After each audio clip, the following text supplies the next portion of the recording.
Hello and welcome to round 14 here at Italy Monza with Rich Energy F1. Let's start the race. I am starting in pole position today and hopefully it can be a straight shot win.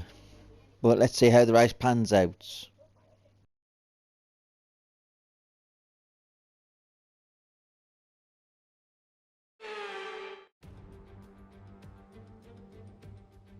Welcome back to one of only two countries that has held a race every year since the very first Formula One World Championship in 1950. It is, of course, Italy, one of the great racing nations. And it's time to get underway for the Italian Grand Prix. With top speeds reaching 215 miles per hour, only a few places can challenge Monza's crown as the fastest circuit in F1. Hard braking zones going into the 3 chicanes make up the majority of the 11 corners on this 3.6-mile circuit. And just in case the slipstream wasn't enough, 2 DRS zones will help encourage some closer action. And with me as usual is Anthony Davidson. Let's talk about Lee. That was a great podium in the last race, so can they keep that momentum going this weekend? It's always nice to come into a Grand Prix weekend on a high, but your expectations are based much more on your practice and qualifying runs, so it's the momentum from those sessions that they'll be hoping to carry into the race today.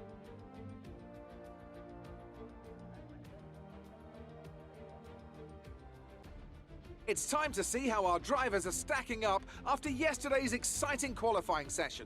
Lee lines up on pole position, and it's Lewis Hamilton alongside. Looking down the rest of the grid, we have Verstappen, Bottas, Charles Leclerc and Norris, Sainz, Perez, Gasly and Fernando Alonso, Vettel, Giovinazzi, Lance Stroll and Ocon, Raikkonen, Russell, Mick Schumacher and Daniel Ricciardo. They've taken a grid penalty.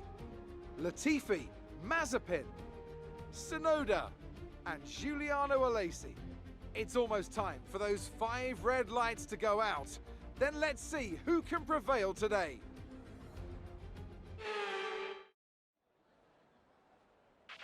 Okay, here we go. I know what you can do. Don't let me down.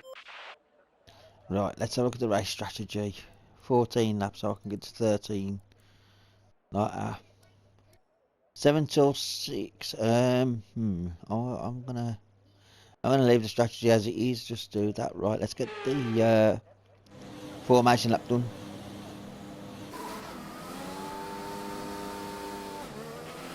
Clutch bite is good. Gearbox is responding normally. Make sure to warm up the tyres and brakes. Warm the tyres and brakes throughout the lap.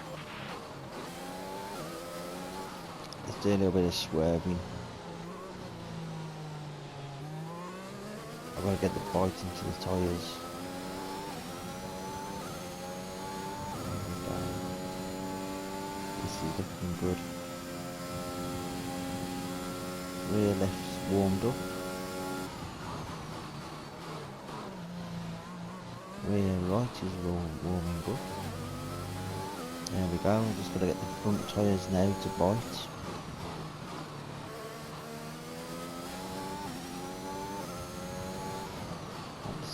This is perfect. This is what we need.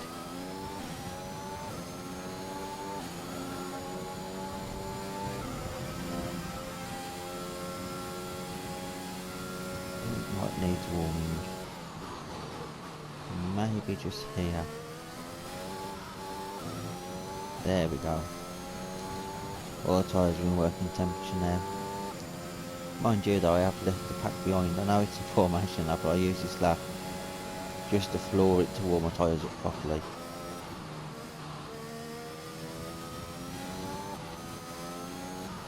There we go.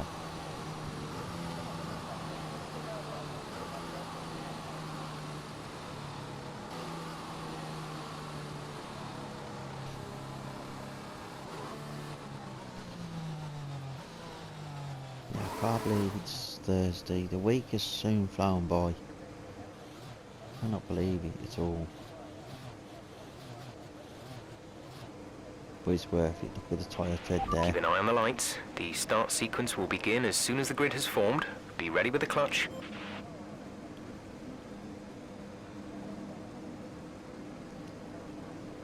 Come on, grid.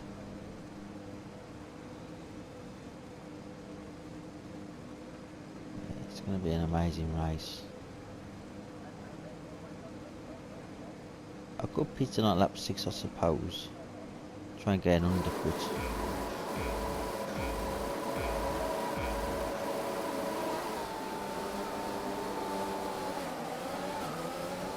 Not bad wheel spinning. Okay, we're monitoring somewhere on the ICE. Be aware that we will start to see a loss of power. Just roll it into turn 1 and 2. Right, that was perfect. It ain't too bad, 6 tenths worn. Mind you though, I've got to be careful not to do a lot. Hamilton looks like he's using a lot of overtake to catch me up. Oh no, no, that curb unsettled me for some reason. That was ridiculous. I did that in practice and qualifying as well. The curbing is very, very dodgy. Oh, I don't mind. I just got to get better. Right, let's use overtake down here and then I can use a bit more overtake on the start finish straight.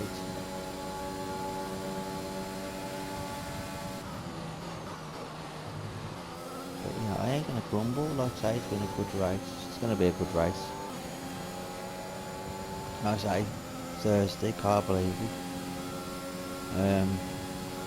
I don't actually know what to talk about in this race, actually, just... Yeah. Oh yeah, the new podium pass got released.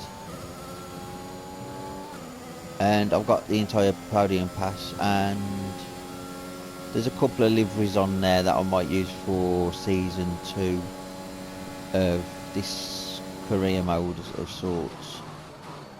So yeah, I might also change my helmet as well from a Senna style helmet to a Rich Energy style helmet with the black and gold. And probably a little bit of white, because the white cans for Rich Energy are the sugar-free drinks. Also, talk about Rich Energy, the drinks. I am going to buy some off Amazon, actually. I have seen. The underbody's taken some damage. You may start to notice it. Yeah, it's going to cost me about 30 quid for, I think it was about 18 cans, which is quite expensive to have, but I got to try the product if I'm doing a career mode on them, because they are coming back next year, they said, into Formula 1.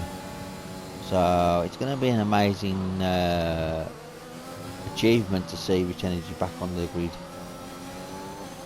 I just hope they don't do what they did in 2019, I think it was, and literally leave halfway through the season because of issues with the company. It's going to be an interesting Grand Prix next year, with Giovinazzi as well being kicked out of Alfa Romeo for Zhou. I think that is a good talking point actually while I do this race, seeing some Italy and Giovinazzi is an Italian driver. 30 million I'm going to say £30 million.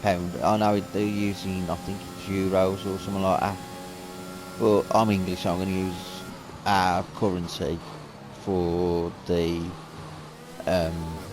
talking points. Joe comes in with £30 million worth of sponsors from China, and Giovinazzi, being an Italian driver, has very little sponsors, yet Italians have Ferrari, Fiat, Lamborghini, you know, just a handful of cars that are big named, and yet they seem to not sponsor the driver that's using a Ferrari engine in Alfa Romeo. And of course Alfa Romeo, of course, being a car company, We're accumulating some wear on the MG UK. To manage this, we'll need to lower our ERS deployment mode. yeah, and like I was saying, Alfa Romeo being a car company as well, I think Giovinazzi's been shafted there a little bit because of the funding that Zhou brings in. I know it's part of Formula 1, and I know it happens throughout the years of drivers, but you'd think, being the only Italian on the circuit, 2 Italian Grand Prix. We're leading our teammate by 12.3 seconds. 2 Italian Grand Prix and 2 Italian cars. You'd think Giovinazzi would have a seat for next year, because he could bring in a lot of influence for the category that he's, you know, he's a mediocre driver. He ain't world class. I'm not saying mediocre, I mean he's middle pack. He's the best of the rest, I reckon, in just above the Williams and Haas. So he's like the 5th from bottom driver. But even with that though, we've like 2-3 seasons in him, and you know, I know he hasn't really shone this season as such. You know, like trying to beat Kimi Räikkönen and that. Kimi has been the better driver because that's experience on his half. But I think Formula 1 is a little bit cruel in the way they handle things around finances and the fact that money speaks and money talks. And I don't understand it. I've never truly We understood think it. the underbodies incurred some slight damage, but nothing too serious. I just wish that Formula 1 was a little bit more loyal to a couple of drivers. Like how Red Bull have been with Max Verstappen, you know, stuck with him and made him the priority #1 driver. Mercedes with Hamilton. Trying to think. You got, I know I'm going to talk now about Aston Martin Racing Points, you know, with Lance Stroll, and Lance Stroll's dad owning the company of Red Racing Point, and now rebranded Aston Martin. But but before he brought the team, Lance did pretty good with what he was capable of doing, and you know, fair play to Lance Stroll Jr. And you know, the team stuck with him, and now, like I say, since his dad's on board, We're approaching the pit window. You'll be on the hards. it's a bit of a safety net really for him. And if it's right with Haas selling to Mazepin's dad, you know, Mazepin June, well, I'll say Mazepin has got a seat as well secured, and you know, that's good in a way that they've got security in the seats. But I don't like teams that kick drivers to the curb because of whatever reasons, they're not showing up or performing on the weekends when they do okay in qualifying. I get it, it's all about results, but you got to look up and down the circuit though for the calendar that you've got, and the calendar then has got to indicate at least I'll say when I was a wee lad and I was looking, you know, looking down the calendar, 2 Italian Grand Prix, and there was Jarno Trulli, Giancarlo Fisichella, 2 Italian drivers, 2 drivers who had midfield cars, and they did alright in the races when pit stops and refueling was a thing. And now I The look car at behind it, is dropping back by about 0.3 a lap. and I look at it as teams should try and stay with the fan base of Italian drivers on the circuit, because of the 2 Italian circuits on the calendar. I hope Gio can get a seat for next season. I hope that does come along, and I hope it does pan out. If not, he becomes a test driver, and say in 2023 he's back on the grid. He might need a year away for some team to go and say, yeah, we need an experienced driver. But hopefully it ain't going to be too bad because Alex Albon, I spoke about him a few races ago, and I'll tell you now, Alex Albon was a decent driver. He did what he could do with the machinery he had, and I believe he's driving for Williams next year. Check your MFD for a new strategy option. And if he's joining Williams next year, he's had a year away, a year to grow, and he knows what he's on board for. In this lap, push now. Yeah, Alex Albon is going to come now and drive the Williams as best as he can, because everyone gets a reset next year because of new looking cars, like I say, new regulations to some degree. Everyone's on the back foot anyway, so it's going to be amazing. 5 laps of fuel remaining. Giuliano is in the pits. Giuliano in the pits. But yeah, I can really see Gio coming back in 2 years, I'll say in a year's time, and I can see that happening. What team he drive for, I don't know, but I can see him coming back because Fernando Alonso will retire probably next year, like Kimi has done this year. Sebastian Vettel could retire next year, if not in 2023. Hamilton, I reckon he's got another year in him at least before he thinks about retiring, or takes a year out the sport and just does whatever he wants to do. So there is options there for Gio to come back in 2023. But then I also am going to say this, so about 2023, how do we know that some of the F2 drivers won't be there, who get their rightful seats? Now that'd be amazing to see, because that would be iconic. Because I know some of the F2 drivers, I don't know them all, thoroughly. So Complete, go now. So yeah, I look at Formula 2 and I'm like, I know with these drivers. Okay, stay clear of the white line on the exit. We'll receive a penalty for dangerous driving if you cross over into the track. Yeah, it's like I know some of the drivers. I've seen some of the highlights on YouTube. I've not seen an F2 race properly, but really, it's anyone's game really in F2. And it's like that with Super Formula. Every car is built the same chassis up and down the grid in both categories.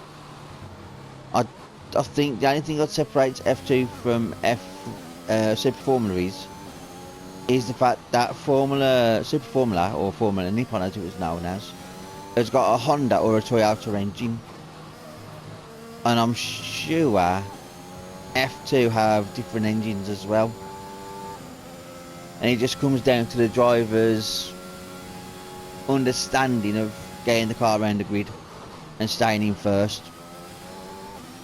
I'm more of a Super Formula fan over the last 6 years, because to me Formula 1, it's not a competition anymore. There's, like I say, refueling was a factor in the old days, and the fact that you could underfuel the car, overfuel the car to go longer in the races through brilliant results in there. Now it's just tyre wear, and it gets a bit boring as such. That's all I can say it is. There's 3 laps of fuel remaining. It's like to say at Monaco, you're starting first, you're finishing first. 15, 20 years ago at Monaco, it was anyone's race, because a lot of cars would, like say, underfuel, overfuel, stay out longer, come in quicker. Pit stops were amazing back then, because refueling was where it was at. That's what made Formula 1 so unique. It wasn't just about engine power, it was about strategy, and the fact that, it's one of them things. I know they stopped refueling because of costs. They wanted to cut the cost of Formula 1, but yet Super Formula can refuel,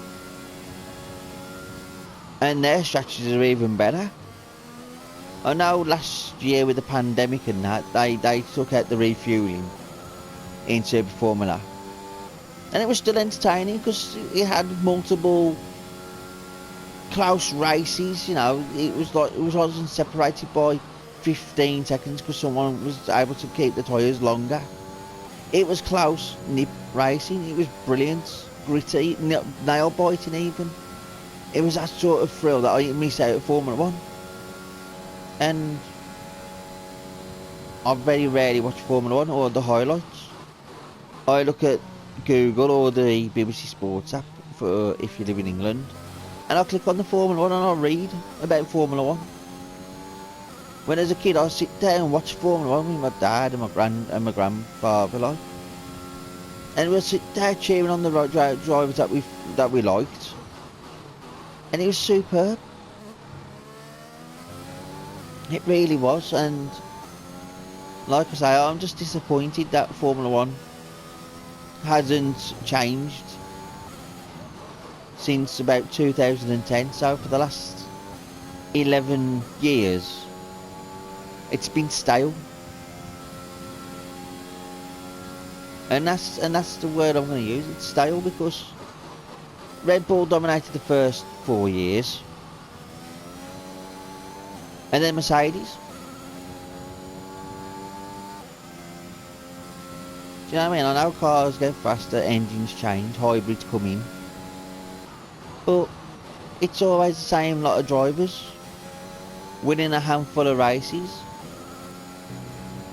I can see next year Ferrari coming back onto the top. They're going to be the dark horse next year. Ferrari are. It's been Mercedes. This year it's been Mercedes and Red Bull. Next year, Ferrari are going to come out, and they're going to be the dark horse.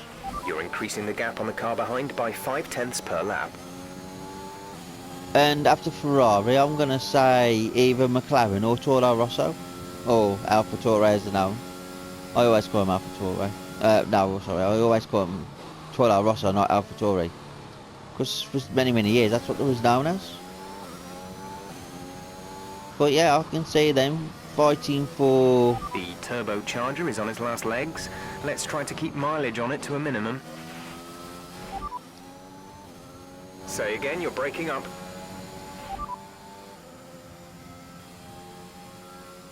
Okay, copy that. Right, I've now shut Jeff up. He got quite annoying. But now, what was I saying? Yeah, Ferrari being the dark horse next year. McLaren and AlphaTauri finishing off just underneath Ferrari. Them two teams are going to be neck and neck in the points, I can see. And after that, I'd reckon it's going to be Alfa Romeo. And then it's going to be the same old, it's going to be Williams and Haas. Because Haas haven't really cared about this year. They're thinking about next year. But if it is right, Haas are willing to sell the team. Mazepin's dad's going to buy part of it. And I can see which energy buying the other half, being a main title sponsor. But no matter what happens next year, I will be tuning in to watch the racing, because it's going to be entertaining. So yeah, I can't grumble. I've saved enough fuel all race.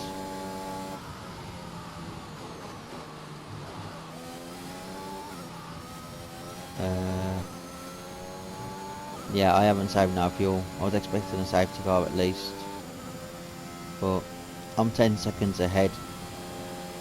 Fuel is low. I should start with running out of fuel in a second as I get to the line, but I don't mind that. I just raced it like I did. There we go. And a race win.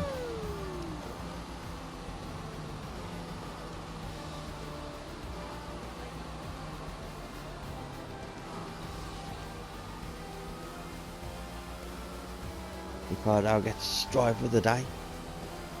Yes. Awesome. Well, that might not have been the finest race in history, but there's no question it was a critical win. Talk to me, Ant. What was it that set them apart from the competition today? Well, I think it was clear what the main contributing factor out on the track was today: speed. I know it sounds like an obvious thing to say, Crofty, but fast cars win races, and we saw that today with our winner.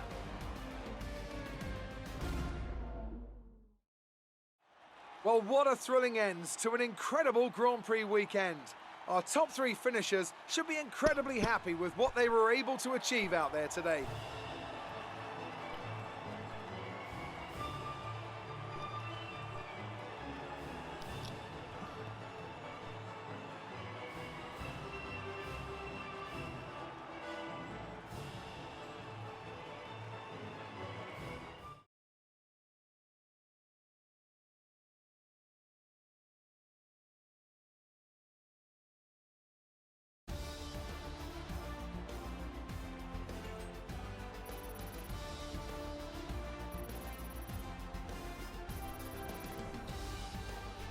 I do wish the XP points would transfer over, because I hate restarting the towers.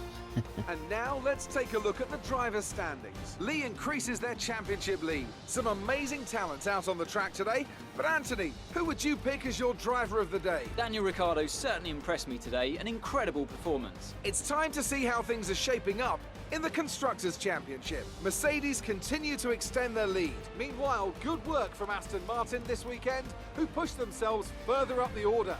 Well, that was certainly an incredible weekend of racing. Be sure to join myself and Ant for more exciting Formula One action soon. Right.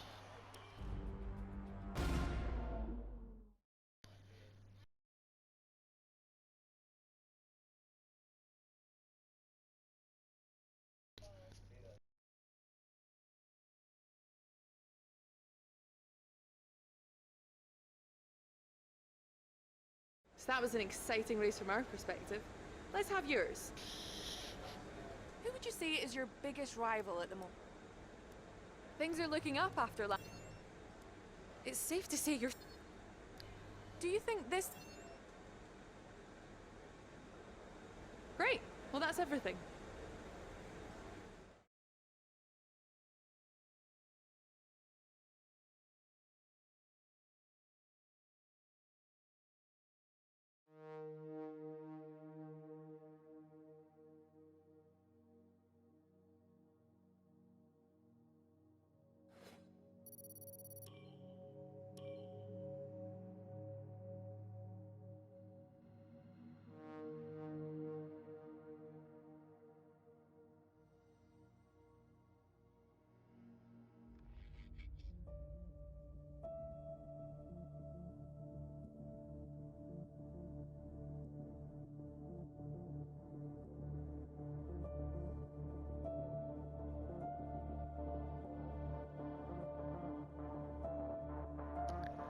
Our running costs are significantly less than the income we're pulling in. I suggest we start looking for opportunities to spend that profit margin. We need your input here. Not an easy choice, I know. Thanks for stepping in and helping handle that.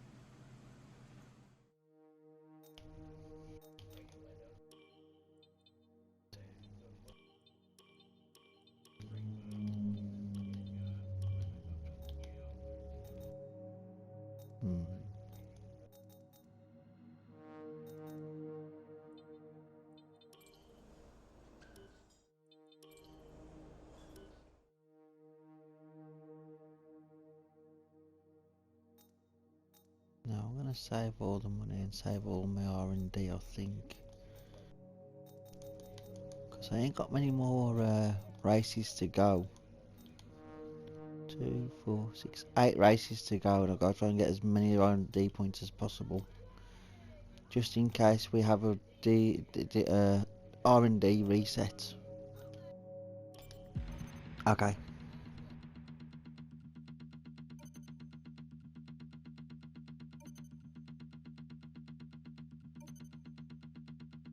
I know we were expecting some new developments to come through, but some of them have failed quality control.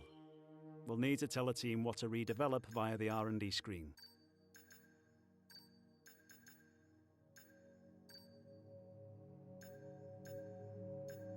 Oh, it was that one that failed. I'll buy that just to renew it. That's okay. Right. I'm going to say thank you very much for watching. Please like, subscribe, share, hit the bell for notifications.